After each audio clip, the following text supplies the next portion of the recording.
누구나 실수할 수 있습니다. 누구나 잘못을 저지를 수 있습니다. 누구나 죄를 범할 수 있습니다. 문제는 그 다음입니다. 실수하고 잘못을 저지르고 죄를 범했다 할지라도 누구나 그럴 수 있는데 그 다음 어떻게 우리가 수습하느냐가 문제인 것이죠. 실수한 거 인정하면 됩니다. 잘못한 것 사과하면 됩니다. 죄를 지은 것도 회개하면 됩니다. 근데 그렇게 하지 않아요. 죄인은 그 다음 수순을 더 악화시키는 일들을 범하는 것이죠. 절대 해서 안 되는 일을 하고 나서 더 해서는 더 안 될 일을 더 하는 것입니다. 죄인들의 특징이에요. 오늘 이 죄가 인간에게 끼친 영향, 죄가 얼마나 우리 인간들을 이렇게 비참하게 만들었는지를 한번 보고 확인하시게 되기를 바랍니다. 먼저 8절 한번 더 읽습니다. 시작. 그들이 그날 바람이 불 때 동산에 거니시는 여호와 하나님의 소리를 듣고 아담과 그의 아내가 여호와 하나님의 낯을 피하여 동산 나무 사이에 숨은지라. 하나님이 동산에 임재하셨습니다. 그곳에 계셨습니다. 에덴 동산에 함께 계셨습니다. 그렇습니다. 하나님이 계신 곳을 우리가 들어가면 하나님의 임재가 느껴지는 것이죠. 함께 계시는 걸 우리가 알게 됩니다. 어떤 분들은 예배 공간에 들어오시면서 눈물을 흘리는 분이 계세요.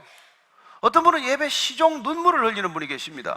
하나님이 느껴지고 하나님의 손길에 만져지심을 느끼는 것이죠. 그렇습니다. 하나님은 영이시여서 어디나 계실 수 있습니다. 문제는 우리가 그 손길을 느끼지 못한다는 것이죠. 그렇습니다. 죄가 들어오면 거리가 생깁니다. 단절이 됩니다. 그래서 지금 하나님이 계신데 아담이 숨어버리는 것이죠. 하나님의 낯을 피해서 그의 아내와 함께 동산 나무 사이에 숨었다고 되어 있습니다. 왜 숨을까요? 아이들도 부모 앞에서 죄를 짓고 나면 숨지 않습니까? 죄를 짓고 나면 먼저 수치심이 들어오게 됩니다. 내가 왜 그랬을까? 왜 내가 그런 일을 저질렀을까? 그런 수치심, 부끄러움을 느끼게 되면서 점점 두려움으로 젖어듭니다. 사실 이 죄가 우리를 두렵게 하는 것이죠. 그리고 이 수치심과 두려움은 우리를 격리시킵니다. 그래서 스스로를 고독하게 만듭니다. 스스로 외롭게 만들어요. 혼자 있고 싶은 것입니다. 사람을 피하고 싶어요. 사람한테 죄를 지어도 사람을 피하고 싶은데 하나님께 죄를 짓고 하나님을 피하고 싶지 않겠습니까? 그래서 그는 나무 뒤로 숨어버렸습니다. 그렇습니다. 죄가 어떻게 우리 안에서 영향을 끼치는지 이걸 보아야 합니다. 잠시는 좋았겠죠. 사탄이 맞구만. 하나님은 이걸 먹으면 정령 반드시 죽을 것이라고 했는데 안 죽었잖아요. 그래서 하와가 지금 남편한테도 준 거 아닙니까? 남편도 주는 걸 가만 보니까 아내가 안 죽었어요. 같이 먹은 것이죠. 그렇습니다. 그들은 먹고 덜컥 죽는 것만 생각을 했지 서서히 죽어가는 것을 생각하지 않은 것이죠. 죄는 우리를 서서히 죽여갑니다. 죄가 우리를 죽이는 방법을 보십시오. 먼저는 수치심을 불어넣어주고 두려움을 불어넣어주고 나 자신을 격리시키고 고립시킴으로써 관계를 단절시킵니다. 여러분, 죽음이란 게 그냥 내가 여기 있다가 덜컥 쓰러져 죽는 것만 죽음이 아닙니다. 죽음의 증세, 죽음이 진행되는 과정은 먼저 소통이 끊어지는 거예요. 관계가 끊어지는 것입니다. 여러분, 육신이 죽기 전에 관계가 먼저 죽습니다. 하나님은 이 죽음을 말씀하신 것이죠. 여러분, 마치 여러분 소통이 안 되면 죽는다는 얘기를 우리가 마치 피부가 괴사되는 것 아마 생각하시면 얼른 이해가 될 것입니다. 피가 잘 안 통해요. 혈액순환이 잘 안 됩니다. 그렇죠. 피가 소통되지 않으면 우리의 조직이나 피부는 서서히 죽어가는 것이죠. 괴사하는 것입니다. 관계도 마찬가지입니다. 소통도 마찬가지예요. 소통이 안 되면 소통이 단절되고 관계가 매끄럽지 않고 관계가 단절되는 것이죠. 관계가 그걸 죽었다라고 말하는 것입니다. 관계의 죽음이 우리 육신의 죽음보다도 먼저 선행되는 것, 이게 죽음의 증세, 죽음의 사인들이라는 것입니다. 저는 여러분들이 누군가 소통이 막혔을 때 소통을 빨리 회복할 수 있게 되기를 바랍니다. 관계가 끊어지려고 할 때 그 관계를 다시 이어갈 수 있게 되기를 바랍니다. 관계를 잊지 않으면, 그러면 여러분, 관계만 끝나는 게 아니에요. 관계가 악화하면 분노가 자라게 되고, 분노가 심해지면 여러분 살인하게 됩니다. 곧 살인이 일어날 겁니다. 하나님께서 그렇게 내버려 두시겠습니까? 내버려 두지 않으십니다. 9절 말씀입니다. 시작. 여호와 하나님이 아담을 부르시며 그에게 이르시되 내가 어디 있느냐? 하나님이 아담을 부르세요. 여러분, 왜 부르십니까? 관계가 끝이 안 났다는 사인이에요. 관계가 끝나면 안 부릅니다. 여러분, 꼴도 보기 싫은 사람은 이름도 기억하고 싶습니다. 보기 싫은 사람은 카톡에서 지워버리잖아요. 핸드폰을 바꿔버리더만. 관계가 끝나는 거죠. 그러나 부르는 건 뭡니까? 뭐 이모티콘이라도 하이 하나 보내는 건 뭐예요? 관계가 아직 남아있다는 거예요. 부르심은 아직 사랑한다는 증거입니다. 하나님이 부르신다는 것은, 더 중요한 것은 그를 용서할 준비가 되어 있다는 것입니다. 그를 사랑하고 그를 용서할 준비가 되어 있기 때문에 부르신다는 거예요. 아브라함아, 부르실 때는 괜찮습니다. 대답하면 됩니다. 다윗아, 부르면 대답하면 됩니다. 사울아, 사울아 하면 대답하면 됩니다. 문제는 그 대답을 미루는 것이죠. 등을 돌리는 것입니다. 그리고 숨어버리는 것이죠. 여러분, 에덴 동산은 하나님이 거하시기 때문에 빛 가운데 있는 곳이에요. 그러나 빛 가운데 걸어가지 않고 아담은 어둠을 택합니다. 여러분, 어둠에 있어도 빛을 갈망하는 사람이 있어요. 어둠 속에서도 빛의 터널을 바라보고 걸어가는 사람이 있습니다. 그러나 빛 가운데 있어도 스스로 눈을 가리는 사람이 있어요. 스스로 터널 속에 들어가 버리는 사람이 있습니다. 교회와도 마찬가지예요. 빛 가운데로 가는 사람이 있는가 하면 교회 안에서도 눈을 가리고 어둠 속에 접어드는 사람들이 있다는 것입니다. 저는 여러분들이 교회라는 빛 공간 안에 있을 때는 빛을 바라보게 되기를 바랍니다. 하나님을 바라보는 게 빛을 바라보는 거예요. 지금 아담을 부르신다는 것은 하나님께서 대책이 있다는 뜻이기도 합니다. 하나님이 대책이 없으시겠습니까? 하나님이 그런 능력이 없으시겠습니까? 하나님이 왜 자유를 주셨겠습니까? 우리가 그 자유를 가지고 어떤 일을 할지도 모르는데, 내가 이걸 먹지 말아라, 먹는 날은 반드시 죽으리라. 그러나 먹을 때 어떻게 하겠다는 대책이 없을 때 주님께서 그런 말씀 하시겠습니까? 여러분, 사랑할 때는 자유의지를 줍니다. 사랑할 때는 자유의지를 허락할 뿐만 아니라 그 자유의지로 비록 잘못된 선택을 하더라도 도와줄 준비가 되어 있고 도와줄 능력이 있다는 것입니다. 그게 여러분들이 자녀를 지금까지 키우고 있는 비결이에요. 자녀들에게 자유를 허락합니다. 밖에 나가서 어디를 돌아다니든지 제 마음대로 돌아다니겠죠. 그러나 어쩌다가 사고를 만납니다. 차 사고가 날 수도 있고 친구들과 무슨 남의 집에 들어가서 못할 짓을 할 수도 있어요. 그러나 여러분들이 수습할 능력이 있다는 것입니다. 그렇게 자녀를 사랑하고 있다는 것입니다. 그래서 자유를 허락하시는 것입니다. 사랑하지 않으면 그런 선택을 못합니다. 여러분, 교회는 그런 자유가 주어진 곳이에요. 교회는 여러분들이 점점 자유로워져야 합니다. 주의 영이 계신 곳에는 자유함이 있느니라 믿으십니까? 성령이 계신 곳에는 자유함이 있습니다. 악한 영이 있는 곳에는 두려움이 있습니다. 그래서 이단들은 점점 두려워집니다. 이단 교회 가보십시오. 처음에는 혀를 빼줄 것, 간을 빼줄 것까지 하지만 시간 지나 보십시오. 점점 두렵게 합니다. 조직으로 묶습니다. 협박합니다. 나간다고 해보십시오. 생명을 위협합니다. 조심하십시오. 그러나 진정한 교회는 자유함이 있습니다. 여러분들이 목마르면 올 수 있습니다. 해갈되면, 갈증이 사라지면 다른 데 가도 관계없습니다. 또 목마르면 또 와도 됩니다. 담이 없습니다. 담으로 가두지 않아요. 그렇습니다. 하나님께서 지금 비록 아담이 먹어서 안 되는 것 하와와 함께 먹었지만, 그러나 그런 선택에도 불구하고 하나님이 여전히 사랑하시기 때문에 부르시는 것입니다. 그때 부를 때 나가면 됩니다. 숨지 않으면 돼요. 근데 숨었다는 것입니다. 문제는 하나님께서도 무슨 내가 어디 있느냐 숨으니까 불렀어요. 여러분, 하나님이 어디 있는지 몰라서 물으시겠습니까? 하나님 우리가 어디 있는지 다 아시죠. 그러나 우리는 인생이 내가 어디 있는지를 모르는 사람이 대부분이에요. 내가 어디 있느냐? 여러분 어디 계십니까? 이게 인생의 중요한 질문입니다. 어디서 와서 어디로 가는 사람은 어디에 있어야 하는지를 압니다. 그러나 어디서 와서 어디로 가는지를 모르는 사람은 어디에 있어야 하는지를 몰라요. 죄를 지으면 어디에 있어야 하는지를 모릅니다. 그래서 숨는 것이죠. 마땅히 있어야 할 곳에 있지 않고 있지 말아야 할 곳에 있는 것, 죄가 가져다 준 결과입니다.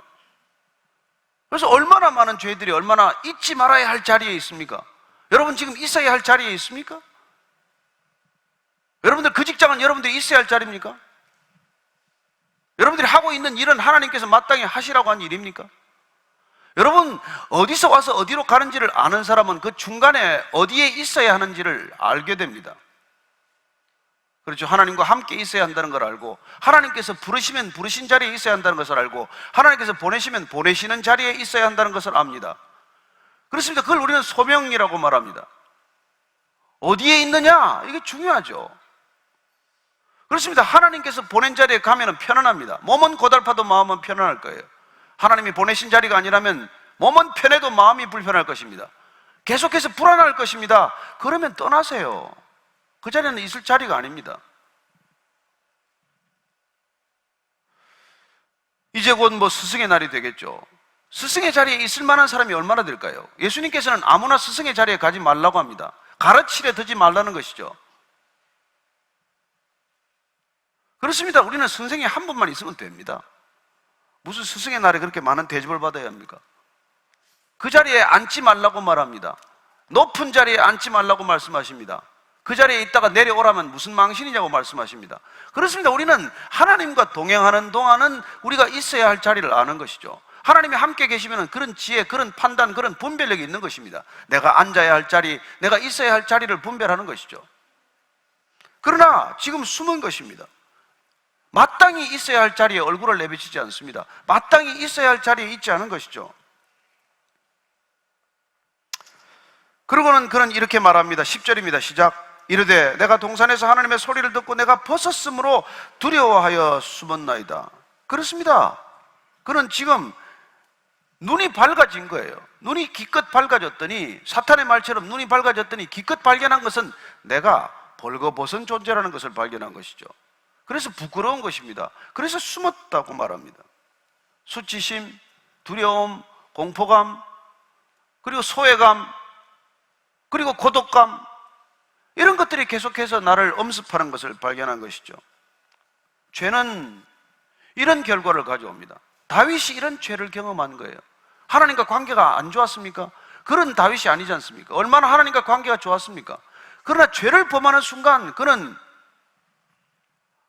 더 이상 하나님을 찾지 않게 되고, 그리고는 괴로운 시간을 갖게 되고, 나단 선지자의 지적을 받고, 그리고 그는 하나님을 피할 수 없다는 것을 알게 됩니다. 우리는 절대로 하나님을 피할 수 없습니다. 시편 139편을 잠깐 읽어보겠습니다. 139편 7절 이하를 읽습니다. 7절부터 12절까지 한번 목소리 내서 같이 읽습니다. 시작. 내가 주의 영을 떠나 어디로 가며 주의 앞에서 어디로 피하리이까? 내가 하늘에 올라갈지라도 거기 계시며 수월에 내 자리를 펼지라도 거기 계시나이다. 내가 새벽 날개를 치며 바다 끝에 가서 거주할지라도 거기서도 주의 손이 나를 인도하시며 주의 오른손이 나를 붙드시리이다. 내가 혹시 말하기를 흑암이 반드시 나를 덮고 나를 두른 빛은 밤이 되리라 할지라도 주에게서는 흑암이 숨기지 못하며 밤이 낮과 같이 비추이나니 주에게는 흑암과 빛이 같음이니이다. 그렇습니다. 하나님은 빛과 어둠을 분간하실 필요가 없습니다. 어둠도 대낮같이 보십니다. 하나님께는 과거와 현재가 따로 없습니다. 과거와 미래가 분리되지 않았습니다. 하나님은 천국과 지옥도 하나입니다. 그분께는 우리가 숨을 곳이 없다는 것을 기억하십시오. 그분 앞에 벌거벗은 듯이 있다는 것도 기억하십시오. 여러분, 하나님이 없다고 하니까 우리가 별일을 다 하죠. 하나님을 속일 수 있다고 생각하니까 못할 말이 없죠. 하나님이 안 들으신다고 생각하니까 남의 욕을 그렇게 하고 다니죠. 그분이 함께 계신다. 그분이 알지 못할 것이 없다. 그렇게 다윗은 고백합니다. 내 못해서부터 나를 작정하셨다고 말합니다. 그분은 나를 못해서부터 작정하셨다. 이렇게 말씀하시는 것이죠. 내가 벗었기 때문에 두렵다고 숨었다고 말하니까 하나님께서 이렇게 말씀하십니다. 11절 12절입니다. 시작. 이르시되 누가 너의 벗었음을 내게 알렸느냐? 내가 내게 먹지 말라 명한 그 나무 열매를 내가 먹었느냐? 아담이 이르되 하나님이 주셔서 나와 함께 있게 하신 여자 그가 그 나무 열매를 내게 주므로 내가 먹었나이다. 도대체 누가 내게 수치심을 주었냐는 것입니다. 원래 아담은 벗고 있었어요. 근데 그렇게 먹지 말라고 하는 선악과를 먹었더니, 죄가 내 몸에 들어왔더니 내가 수치스러운 존재로 드러난 거예요. 원래 수치심을 느끼지 못했습니다. 수치스럽지 않아요. 그렇죠? 근데 먹지 말라 그 명한 나무를 내가 먹었느냐? 이게 여러분, 하나님의 지금 질문이 모르고 하는 질문입니까? 하나님의 질문은 모르는 질문이 없습니다. 다 알고 질문하시는 것이기 때문에 하나님이 질문할 때는 인정하면 그만입니다. 내가 먹었느냐? 네, 먹었습니다. 그렇게 대답하면 되는 것이죠. 내가 그 열매를 먹었느냐? 먹었다는 사실을 인정하라는 질문이에요. 예, 제가 먹었습니다. 근데 어떻게 대답합니까? 하나님이 주셔서 나와 함께 있게 하신 여자 그가 그 나무 열매를 내게 주므로 내가 먹었나이다. 여러분, 여기는 단문으로 답해야지 이렇게 장문이 되면 안 돼요. 복문이 되면 안 돼요. 이 대답은 무슨 뜻을 지금 내포하고 있습니까? 지금 변명하고 있는 거 아니에요. 불만을 말하고 있는 거 아니에요. 책임을 다른 사람에게 전가하는 것 아닙니까? 죄가 내 안에서 어떤 일을 벌이고 있는지 보이십니까? 죄가 우리를 갉아먹고 있는 게 보이십니까? 죄에 우리 생각과 이성을 마비시키는 게 보이십니까? 이 짧은 시간에 답이 이렇게 복잡해진 거예요. 하나님께서 내게 주어서 나와 함께 있게 한 그 여자가 나에게 줌으로 내가 먹었습니다. 뭐예요? 내가 먹었으면 먹은 거지. 뭐에 그렇게 복잡해요? 그렇습니다. 죄는 복잡해요. 생각이 복잡하고 말이 복잡하고 표현이 복잡한 것입니다. 뜻은 무엇입니까? 여자 때문에 먹었다는 거예요. 근데 그 여자도 하나님이 주시지 않았습니까? 그러니까 결국 당신 때문에 먹은 거 아닙니까? 여러분, 이렇게 죄는 늘 남을 탓하기 시작하는 것이고 남에게 잘못을 전가하는 것이고, 이게 여러분 죄인의 속성이에요. 여러분들, 죄는 늘 변명합니다. 죄는 늘 남을 탓합니다. 죄는 늘 남에게 잘못을 뒤집어 씌웁니다. 이래서 여러분 성경이 길어진 거예요. 그냥 내 했으면 성경이 이렇게 안 길지 않습니까?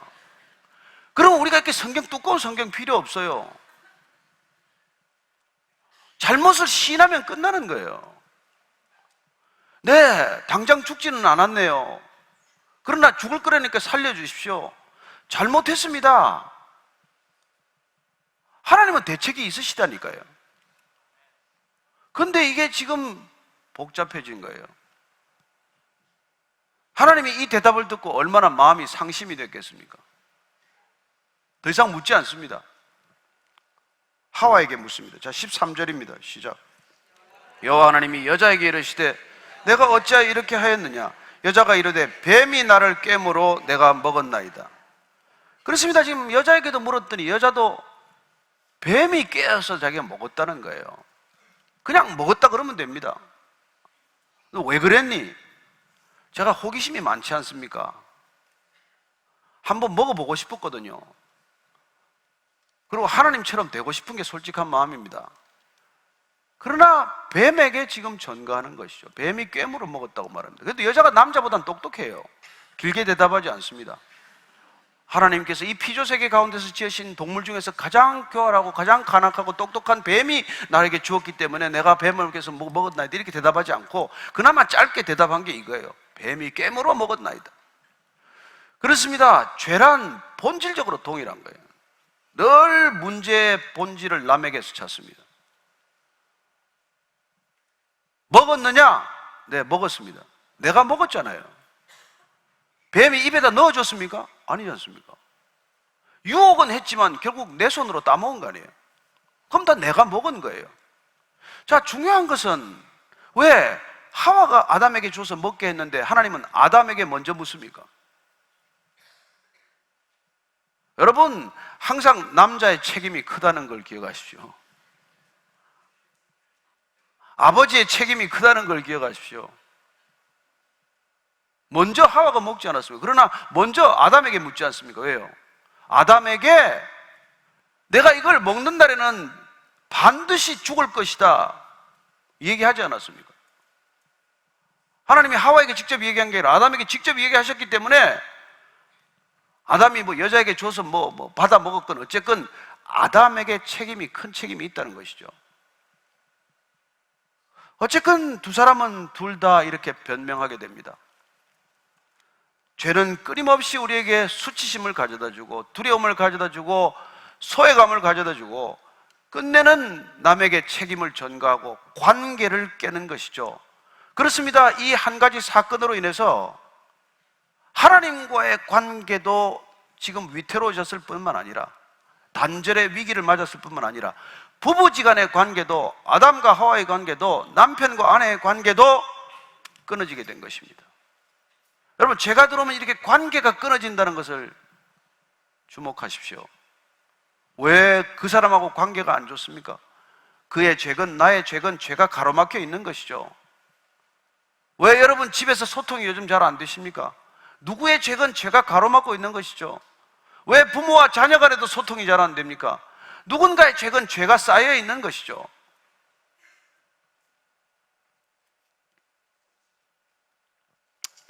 자, 하나님께서 뱀에게 다시 묻습니다.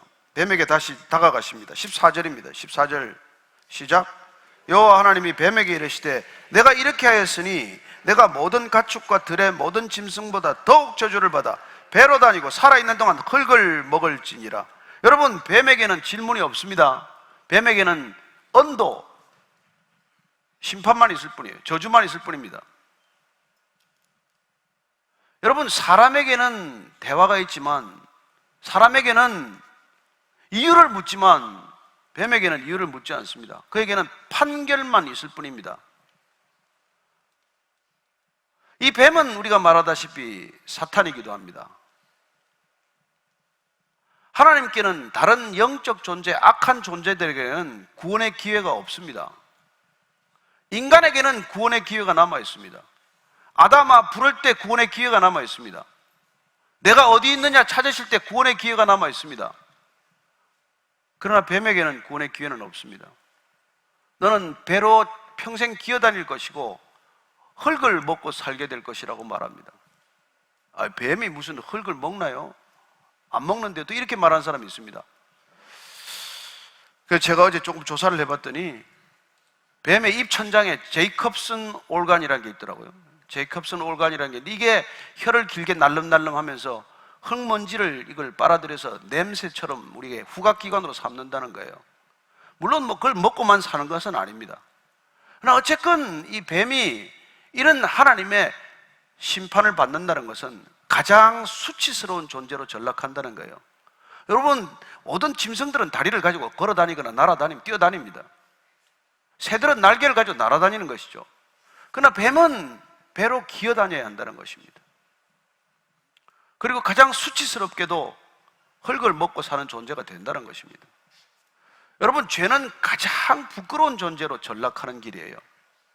여러분들이 가장 수치스러운 삶을 살고 싶으면 계속 죄 지으면 됩니다. 저는 오늘 이 예배에 참석하신 모든 분들이 죄의 심각성에 대해서 정말 눈뜨고 죄가 얼마나 급속히 감염되며 죄가 얼마나 관계를 해치며 죄가 얼마나 우리의 공동체를 무너뜨리는지를 기억하시기 바랍니다. 여러분, 절대로 죄를 가볍게 보지 마십시오. 큰 죄건 작은 죄건 무섭게 여기십시오. 작은 거짓말 하나가 산불이 됩니다. 오늘 이 죄를 지금 이렇게 주님께서 말씀하시는 것이죠. 그렇습니다. 이걸 죄를 지었을 때 죄는 인정하는 것으로 족한 것입니다. 하나님께서는 죄를 우리가 인정하기를 원하고 계세요. 그리고는 그 죄를 우리가 다루시는 방법을 이렇게 말씀하십니다. 15절입니다. 시작. 내가 너로 너와 여자와 원수가 되게 하고 내 후손도 여자의 후손과 원수가 되게 하리니 여자의 후손은 내 머리를 상하게 할 것이요 너는 그의 발꿈치를 상하게 할 것이니라 하시고, 보십시오. 여자를 버리셨습니까? 여자의 후손을 약속하십니다. 여자의 후손을 통해서 누가 오십니까? 메시아가 올 것입니다. 예수 그리스도가 오실 것입니다. 그분이 오셔서 뱀의 후손의 머리를 깨뜨린다고 말씀하십니다. 그죠? 너로 여자의 원수가 되게 하고 내 후손도 여자의 후손과 원수가 되게 하리니 여자의 후손은 뱀의 머리를 깨뜨릴 것이요 사탄의 머리를 깨뜨릴 것이요 치명적으로 죽게 할 것이요, 그러나 그 뱀은, 사탄은 발 뒤꿈치를 무는 것으로 끝난다고 말합니다. 생명을 앗아가지는 못합니다.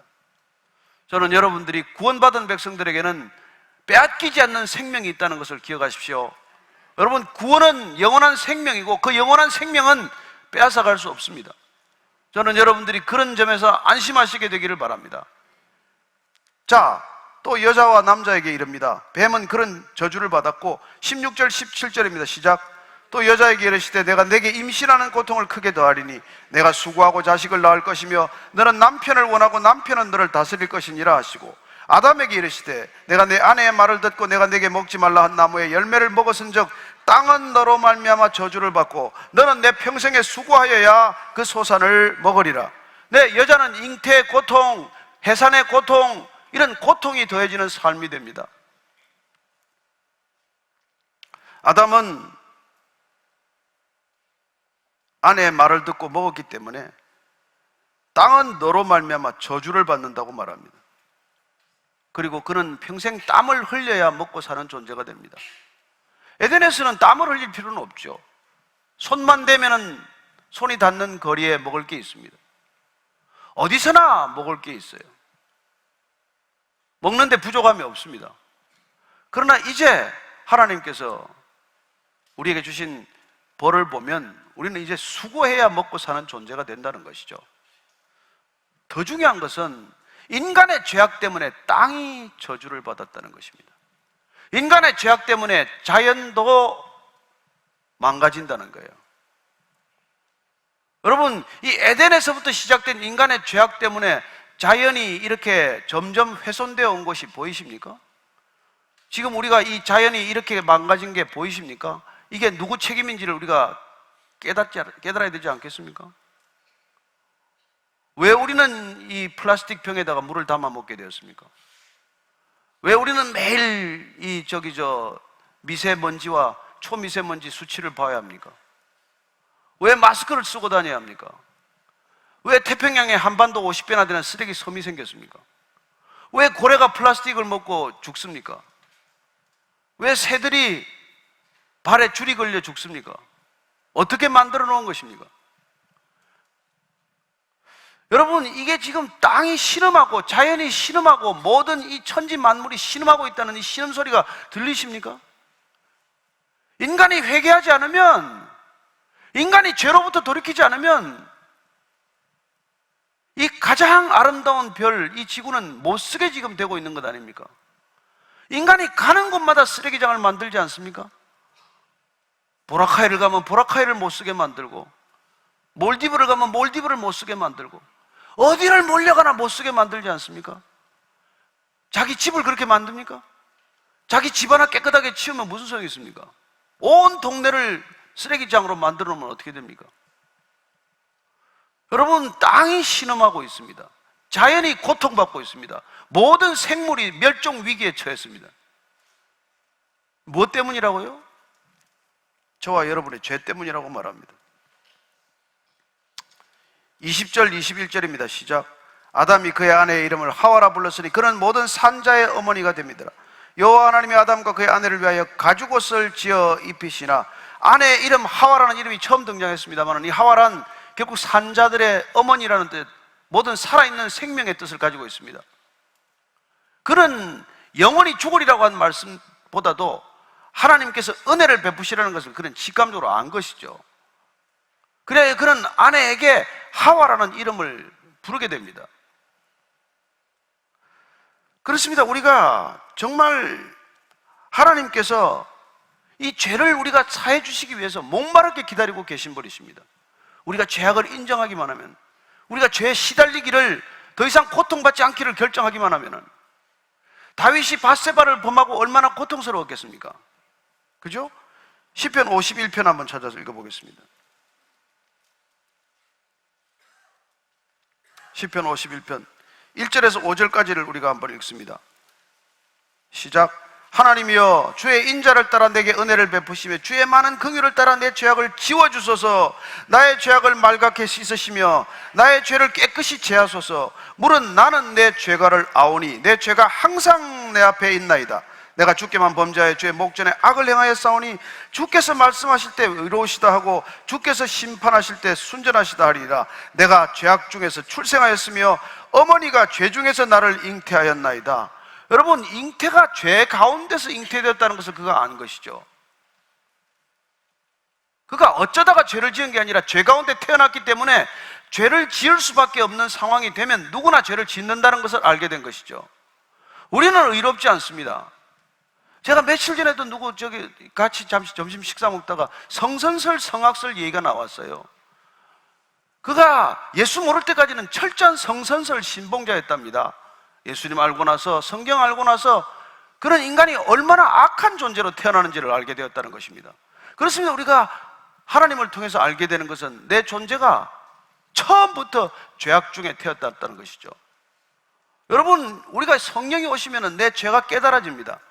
내가 죄에 쩌들어 있다는 것을 알게 됩니다. 단 하나도 선한 생각을 못한다는 것을 알게 됩니다.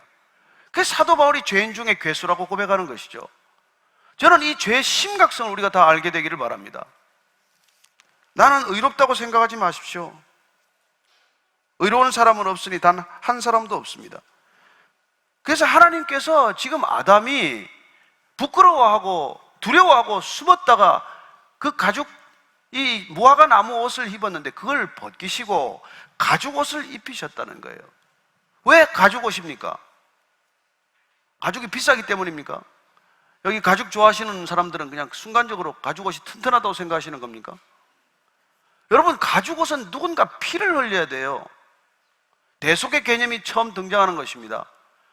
누군가의 피가 대가로 치러져야 한다는 것이죠. 우리의 수치를 가리기 위해서는, 우리의 죄를 가리기 위해서는, 우리의 죄를 덮기 위해서는 누군가 피를 흘려야 한다는 것입니다.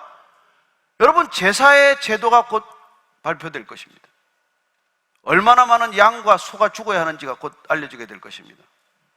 그러나 양과 소의 피가 우리를 잠시 덮을 수는 있을 망정 그 죄를 뿌리채 없습니까? 없이 하지 못하는 것이죠. 어느 분의 피로 우리가 덮어야 합니까? 그리스도의 피로만 우리가 온전히 사함을 받을 수 있는 것이죠. 그래서 히브리서는 이렇게 말합니다. 히브리서 10장 한번 찾아서 읽겠습니다.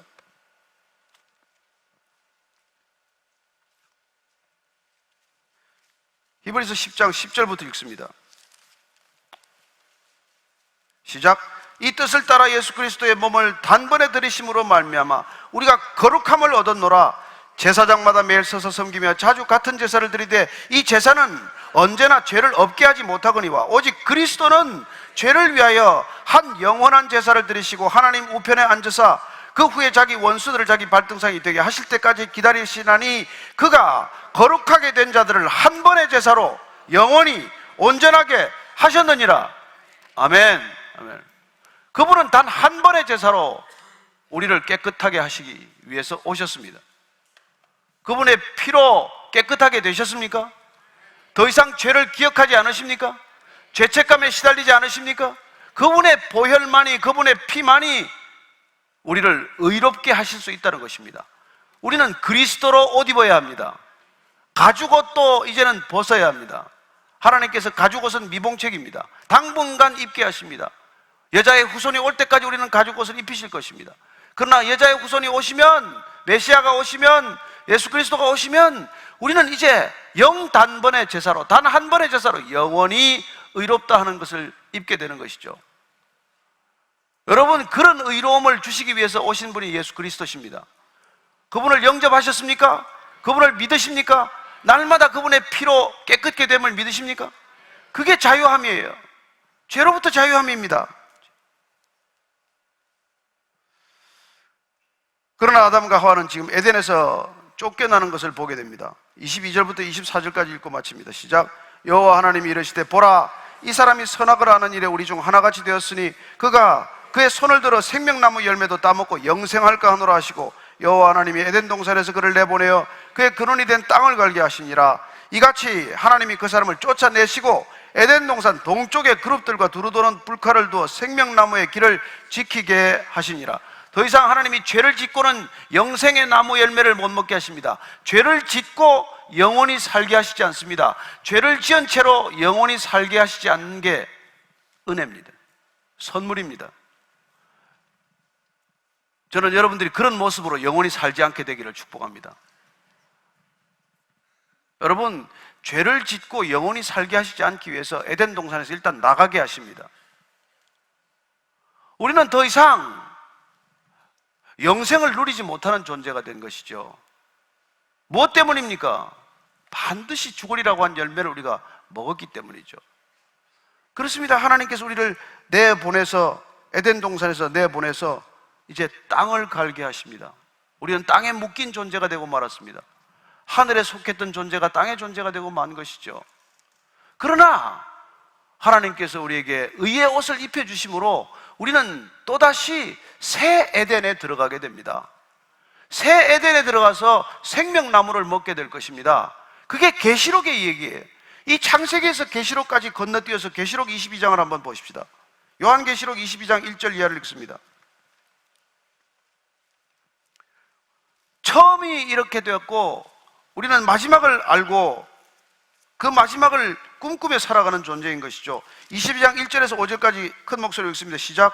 또 그가 수정같이 맑은 생명수의 강을 내게 보이니 하나님과 및 어린 양의 보좌로부터 나와서 길 가운데로 흐르더라. 강 좌우에 생명나무가 있어 12가지 열매를 맺되 달마다 그 열매를 맺고 그 나무 잎사귀들은 만국을 치료하기 위하여 있더라. 다시 저주가 없으며 하나님과 그 어린 양의 보좌가 그 가운데 있으리니 그의 종들이 그를 섬기며 그의 얼굴을 볼 터이요 그의 이름도 그들의 이마에 있으리라. 다시 밤이 없겠고 등불과 햇빛이 쓸데없으니 이는 주 하나님이 그들에게 빛이심이라. 그들이 세세토록 왕 노릇하리라. 아멘. 아멘. 생명나무가 있어서 그곳에서 여러분들이 마음껏 생명나무를 다시 그 열매를 먹을 수 있다는 것입니다. 영생하는 나무의 열매를 마음껏 먹을 수 있게 된다는 것입니다. 그렇습니다. 아담과 하와는 에덴에서 쫓겨났습니다. 에덴의 동쪽으로 가게 됩니다. 그 죄의 확장은 곧 우리가 다음부터 또 알게 될 것입니다. 그러나 우리가 가야 할 궁극적인 곳은 어디입니까? 새 하늘, 새 땅입니다. 새 에덴입니다. 그곳에서 우리는 영원한 생명나무의 열매를 또다시 마음껏 누리게 될 것입니다. 사도 바울이 그걸 깨달았습니다. 그래야 그는 앞으로 더 이상 우리가 죄의 옷을 입지 말자고 우리에게 말하고 있는 것이죠. 로마서 13장 14절 제가 읽어드리겠습니다. 오직 주 예수 그리스도로 옷 입고 정욕을 위하여 육신의 일을 도모하지 말라. 여러분, 그리스도를 만난다는 건 무엇입니까? 그리스도로 옷 입었다는 게 무엇입니까? 더 이상 여러분이 육신의 정욕, 안목의 정욕, 이생의 자랑을 위해 사는 존재가 아니라는 것이죠. 더 이상 정욕을 위해서 사는 존재가 아니라는 것입니다. 여러분, 먹고 마시는 거 중요합니다. 그러나 전부입니까? 타고 다니는 차도 집도 중요합니다. 그러나 그게 전부입니까? 아니지 않습니까? 그런 것 때문에 살지 말라고 말하는 것이죠. 육신의 정욕을 따라 살지 말라고 말합니다. 골로새 교인들을 향해 말합니다. 골로새서 한번 찾아보겠습니다. 골로새서 3장 9절 10절 읽고 마칩니다. 골로새서 3장 9절 10절 시작. 너희가 서로 거짓말을 하지 말라. 옛사람과 그 행위를 벗어버리고 새사람을 입었으니 이는 자기를 창조하신 이의 형상을 따라 지식에까지 새롭게 하심을 입은 자니라. 여러분, 우리가 다시 그리스도로 옷 입게 되면 우리는 모든 지식까지 새로워진다고 말합니다. 여러분, 많이 배운 사람들이 지혜롭습니까? 많이 배운 사람들이 많이 거짓말하는 거 모르십니까? 저는 여러분들이 그리스도로 옷 입고 거짓말을 서로 하지 않게 되기를 바랍니다. 여러분, 얼마나 많은 사람들이 얼마나 거짓말을 많이 합니까? 매스컴에 있는 언론사에 회자되는 이 모든 미디어에 왔는 얘기들이 여러분 대부분 거짓말인 거 모르십니까? 정말로 모르십니까? 언론에 보도됐기 때문에 진실이라고 믿으십니까? 여러분, 거의 다 거짓말이라는 걸 여러분들이 아셔야 합니다. 그리고 내 자신이 얼마나 거짓말에 익숙한지 솔직해져야 합니다. 거짓말을 하지 말라는 게 서로 거짓말하지 말자고 말하는 것이죠. 그렇습니다. 우리가 죄에 찌들고 나면은 끊임없이 우리를 변명하고 우리를 드러내고 남을 험담하고, 구원받은 가정이란 무엇입니까? 서로 거짓말하지 않는 거예요. 남편은 아내에게, 아내는 남편에게 거짓말 안 하는 것입니다. 옛사람과 행위를 벗어버렸다고 말합니다. 새 사람을 입었다고 말합니다. 그리고는 우리를 창조하신 하나님의 형상을 서로 닮아가는 것이죠.